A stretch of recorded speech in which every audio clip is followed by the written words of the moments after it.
சொந்த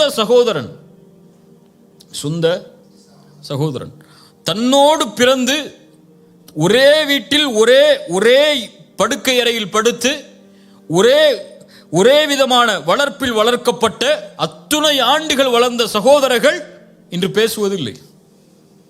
ஏன் பேசுறதில்லை? அவங்க இவங்க மனைவியை பற்றி சொல்லியிருப்பாங்க, இவங்க அவங்க மனைவியை பற்றி சொல்லியிருப்பாங்க. அதனால என்ன ஆகும்? ரெண்டு பேரும் அவன் எப்படி பேசலாம், அவங்க எப்படி பேசலாம், இதுதான் பிரச்சனைங்க. ஒரு சாதாரண விஷயத்துக்கு நடக்கக்கூடிய பிரச்சனை. என்ன ஈகோ வந்துடும் அவருக்கு. ஏன் மனைவியை பற்றி அவர் எப்படி பேசலாம், அவர் மனைவியை பற்றி நான் எப்படி பேசலாம். இது ஒரு எக்ஸாம்பிளுக்காக சொல்கிறேன். இன்னும் எவ்வளோ விஷயங்கள் இருக்குது.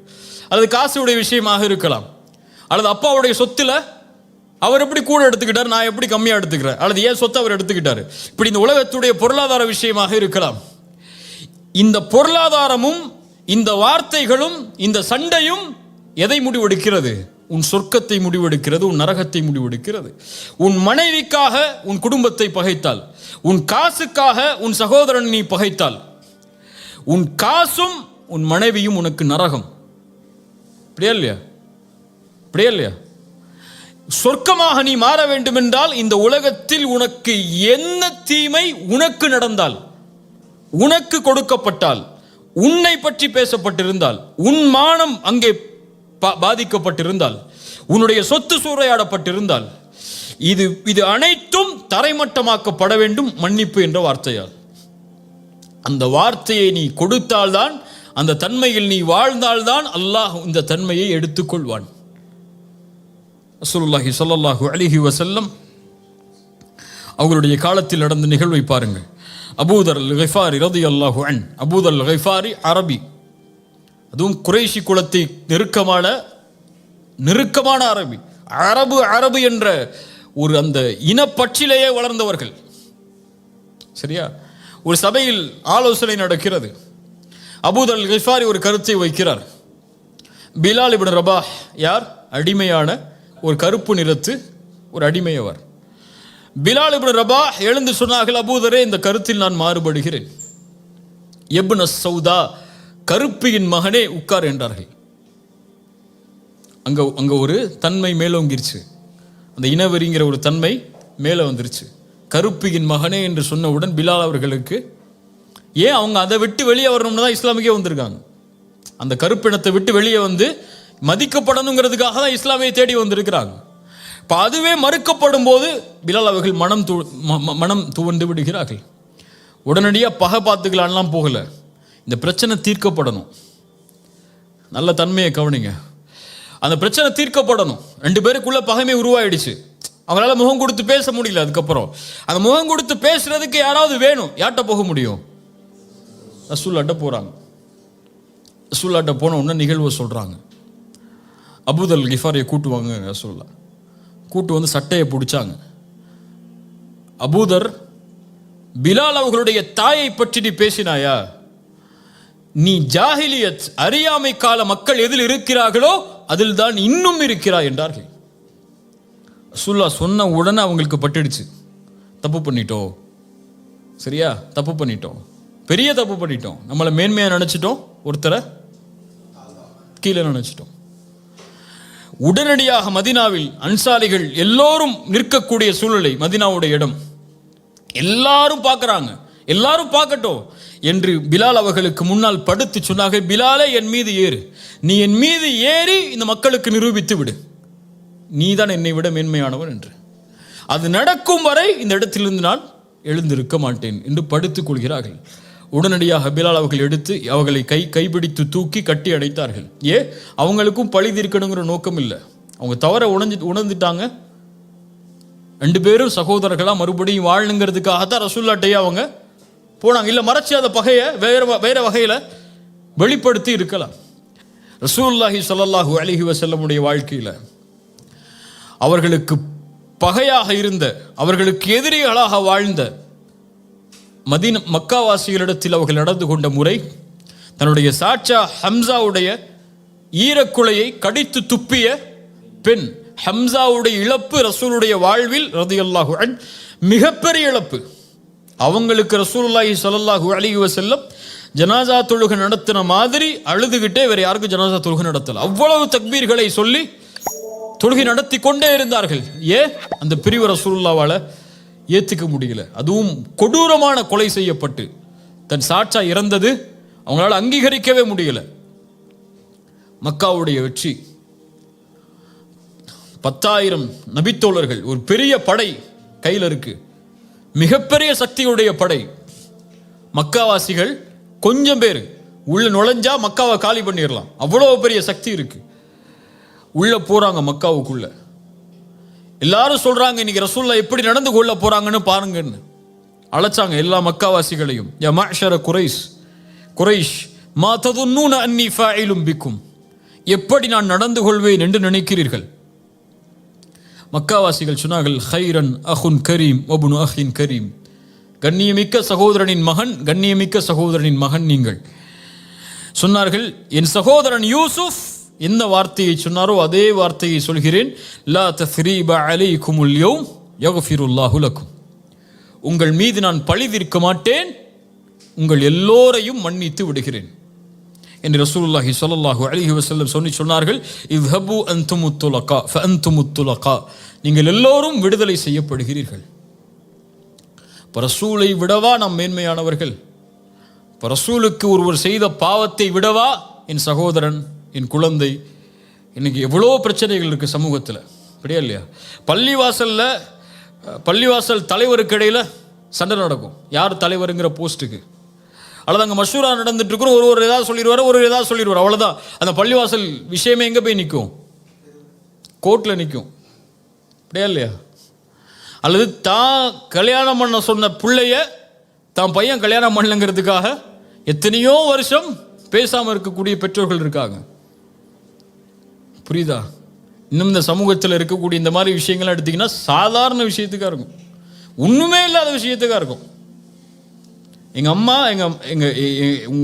அம்மா என்னை பார்த்து இப்படி சொல்லிட்டாங்க, அதனால் மௌத்து வரைக்கும் உங்கள் அம்மாட்ட பேச மாட்டேன், ஒய்ஃபுடைய சபதம். அதே சபதம் மாமியார்கிட்ட, ஒய்ஃபு என்னை பார்த்து இப்படி பேசிட்டா அதனால் நான் மௌத்து வரைக்கும் இப்படி பேச மாட்டேன். இப்படி எடுத்துக்கிட்டேன்னு வச்சிங்கன்னா இந்த சமூகத்தில் ஒவ்வொரு குடும்பத்திலையும் ஒவ்வொரு வீட்லையும் நுழைஞ்சு பார்த்தீங்கன்னா இந்த மாதிரி சண்டை 1000 லட்சம் இருக்கும். எல்லா வீட்லேயும் இருக்கும், எங்கள் வீட்டிலே இருக்கும், உங்கள் வீட்டிலே இருக்கும். இப்போ இதெல்லாம் இருக்குது. சரி, இப்போ என்ன முடிவு?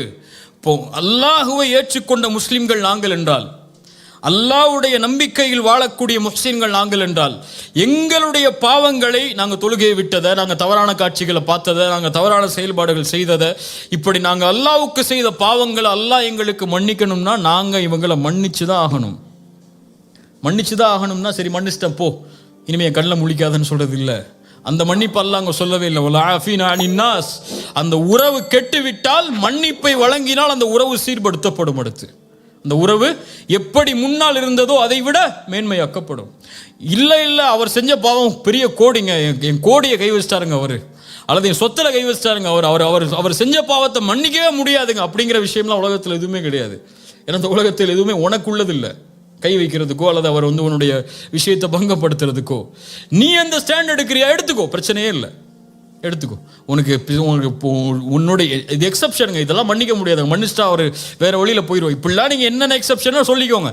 இதே எக்ஸப்ஷனை நாளைக்கு மறுமையில் பார்ப்பீங்க. இந்த செயல் இருந்தால் இதே செயலோடு அல்லாஹ் நாளை மறுமையில் உங்களிடத்தில் நடந்து கொள்வான். இதைத்தான் இஸ்லாம் இஹ்சானாக எமக்கு கற்றுக் கொடுக்கிறது. ரசூலுல்லாஹி ஸல்லல்லாஹு அலைஹி வஸல்லமுடைய மனைவியுடைய செயலை பாருங்கள். சஃபியா ரலியல்லாஹு அன்ஹா, இவர்கள் யார்? சஃபியா யார்? எந்த குலத்து பெண் அவர்கள்? யூத பெண். சத்தமா சொல்லுங்க, யூத பெண். இப்போ சஃபியா ரலியல்லாஹு அன்ஹா அவங்கள பற்றி உமர் ரலியல்லாஹு அன்ஹு அவங்களோட வேலை பார்க்கக்கூடியவங்க ஒரு கம்ப்ளைண்ட்டை கொண்டு போகிறாங்க. சஃபியா ரலியல்லாஹு அன்ஹா ரசூலுல்லாஹ்வுடைய மரணத்துக்கு பிறகு அவங்களுடைய யூத குடும்பத்தோடு நெருக்கத்தோடு நடந்து கொள்கிறார்கள். இதை பற்றி விசாரிங்கிறாங்க. இது நம்மள்கிட்ட சொல்லப்பட்டால் நம்மளால் யாராவது நம்மளை பற்றி, நம்ம கூட இருக்கவங்களை பற்றி யாராவது நம்மள்ட்ட சொல்லிட்டா, அப்படியா சரி நான் பார்த்துக்கிறேன் அப்படின்னு சொல்லி மனசில் வச்சுப்போம். உமர் ரலியல்லாஹு அன்ஹு உடனே கூப்பிட்டாங்க அவங்கள. யாராக இருந்தாலும் வாங்கன்ட்டாங்க. ஒரு கம்ப்ளைண்ட் வந்திருக்கு, முன்னாடி வாங்க. சஃபியா, இவர்கள் சொல்வது உண்மையா? சஃபியா ரலியல்லாஹு அன்ஹா சொன்னார்கள், யா உமர் அவர்கள், நான் இஸ்லாமை ஏற்றுக்கொண்டாலும் அவர்கள் யார்தான்? என் குடும்பத்தார்கள். அவர்களை பகைத்து வாழ்வதற்கு எனக்கு இஸ்லாம் அனுமதி அளிக்கல. அவர்களை நெருக்கமாகத்தான் நான் வாழ முடியும். அவர்களோடு பேசி பழகிதான் என்னால் இருக்க முடியும். அவர்கள் வேறு மதத்தை சார்ந்தவர்கள் என்பதால் இஸ்லாம் எனக்கு அந்த உறவை துண்டிக்க சொல்லவில்லை. நான் இருப்பதில் எந்த தவறும் இல்லை. அல்லாஹ்வுடைய மார்க்கம் எந்த அளவோடு நடந்து கொள்ள சொல்கிறதோ அந்த அளவோடு தான் நடந்து கொள்கிறேன். உமர் ரலியல்லாஹு அன்ஹு அனுப்பிடுறாங்க. நம்மளாக தான் என்ன செஞ்சுருப்போம்? நம்மளோட இருக்கக்கூடியவர் நம்மளை பற்றி ஒருத்தட்ட போய் பேசிட்டார், இடத்த காலி பண்ணிட்டே இல்லைன்னு சொல்லியிருப்போமா இல்லையா? அதுவும் அவங்களுக்கு வேலை பார்க்கக்கூடிய அடிமை பெண், என்னன்னாலும் நடந்துக்கலாம், அப்படியா இல்லையா? ஒரே வார்த்தையில் வந்து சொன்னாங்க, இத்ஹபி ஃபஅன்தி ஹுர்ரா லிவஜ்ஹில்லாஹ், அல்லாஹ்வுடைய முகத்துக்காக உன்னை நான் விடுதலை செய்கிறேன், சென்று விடுனாங்க. அந்த அடிமைத்தனத்திலிருந்து அவர்களை விடுவித்தார்கள். வல ஆஃபீனா அனின் நாஸ், அதான் அங்கே செய்ய வேண்டிய ஒரு அடிமையை விடுதலை செய்தார்கள். ஏன்? அல்லாஹ்வுக்காக. நான் அவங்களை மன்னிக்கணும். அந்த மன்னிப்புக்கு என்ன கொடுக்க முடியும்? அதுதான் நமக்கு செஞ்ச பாவத்துக்கு நம்ம கொடுக்கக்கூடிய மிகப்பெரிய தண்டனை. மன்னிப்பு தான் தண்டனையை தவிர வீரத்தை காட்டுறதில்லை தண்டனை, கோபத்தை காட்டுறதில்லை தண்டனை. ஒருவர் உணர்ந்து கொள்ளணும் உங்களுக்கு செஞ்சதன்னா அவரை மன்னிச்சு அவரோட சேர்ந்து வாழுங்க. இப்போ எத்தனையோ குடும்ப உறவுகளில் தந்தை தாய், பிள்ளைகள் பெற்றோர்கள், மனைவி கணவன், கணவன் மனைவி, பிள்ளைகள், சகோதரர்கள், நண்பர்கள், அண்டை வீட்டார்கள் என எத்தனை உறவுகள் இந்த சமூகத்தில் சீர்குலைந்து வெறும் காசு என்பதற்காக, வெறும் ஈகோ என்பதற்காக, வெறும் வார்த்தை சொன்னதற்காக, அல்லது வெறும் உறவை ஏதோ சில வார்த்தைகளில் வர்ணித்ததற்காக, அல்லது தன்னை பற்றி பேசினான் என்பதற்காக, அல்லது தன்னை பற்றி தன் மானத்திற்கு பங்கம் விளைவிக்கக்கூடிய காரியத்தை செய்து விட்டான் என்பதற்காக உங்களுடைய பகையை நீங்கள் வைத்திருந்து அந்த பகையை வளர்த்து கொண்டு இருந்தால் ஒன்றை உணர்ந்து கொள்ளுங்கள், நீங்கள் ரசூலை விட மேன்மையானவர்கள் அல்ல, நீங்கள் அபூபக்கரை விட மேன்மையானவர்கள் அல்ல, நீங்கள் ஆயிஷாவை விட ரலியல்லாஹு அன்ஹா அவர்களை விட மேன்மையாளர்கள் அல்ல. அவர்களே தங்களுடைய மானத்தில், தங்களுடைய விஷயத்தில் பங்கம் இழைக்கப்பட்டாலும் மன்னித்திருக்கிறார்கள் என்றால் அவர்களும் அல்லாஹ்வுடைய மன்னிப்பை தேடினார்கள். நானும் மன்னிப்பை தேடுகிறேன் என்றால் மன்னியுங்கள். மன்னிக்க மாட்டேன்னு பெருமை காட்டிட்டு உட்கார்ந்துருந்தீங்கன்னா, நான் பேச மாட்டேன், நான் அவன்கிட்ட சேர மாட்டேன், நான் அவனுக்கு ஃபோன் பண்ண மாட்டேன், அவன் பேசட்டும், அவன் பேசுகிறான் நான் பேசுகிறேன், அவன் எனக்கு நடந்து கூட நான் நடந்துக்கிறேன், அவன் என்கிட்ட சேர்த்து வரட்டும் நான் சேர்ந்து வாழ்ந்துக்கிறேன், இப்படின்னு பெருமை பேசிக்கிட்டே இருந்தீங்கன்னா இதே செயல்பாட்டை நாளை மறுமையில் அல்லாஹ்விடத்தில் எதிர்பார்ப்பீர்கள். அல்லாஹ் ரப்புல் ஆலமீன் இந்த தன்மையை செயல்படுத்துவதற்கு அல்லாஹ் எனக்கும் உங்களுக்கும் ஆற்றல் தருவானாக. இன்ஷா அல்லாஹ் உறுதியேற்கிறேன். நீங்களும் உறுதியேற்றி இந்த சபையிலிருந்து கலைந்து செல்லுங்கள்.